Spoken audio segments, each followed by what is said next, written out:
আমার পূর্ববর্তী যে জীবন, সেখানে আপনারা দেখেছেন যেখানে বিপদ সেখানে পাশে দাঁড়ানোর চেষ্টা করেছি, যেখানে বন্যা সেখানে ত্রাণ নিয়ে গিয়েছি, যেখানে আগুন ধরে মানুষের ক্ষতি হয়েছে সেখানে যতটুকু পেরেছি ততটুকু নিয়ে হাজির হয়েছি।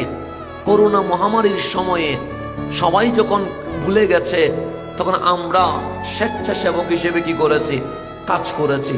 তা আপনাদের যদি বিশ্বাস হয় যে অসিয়র মানুষের ভয় বে দুর্নীতি করত না, কারো উপর জুলুম করবে না, রাতের ঘুম হারাম করবে না, মামলা বাণিজ্য করবে না, সুখে দুঃখে পাওয়া যাবে, তাহলে ইনশাল্লাহ আমার দিকে কি রাখবেন? সুদৃষ্টি রাখবেন। মা বোনদেরকেও সালাম জানাবেন, আপনারাও দোয়া করবেন। ফয়সালা এখান থেকে হয় না, নাসরুম মিনাল্লাহ, আল্লাহর পক্ষ থেকে বিজয় আসে। শুধু আমাদের নিয়তটা ঠিক রাখতে হবে। কথা ঠিক না?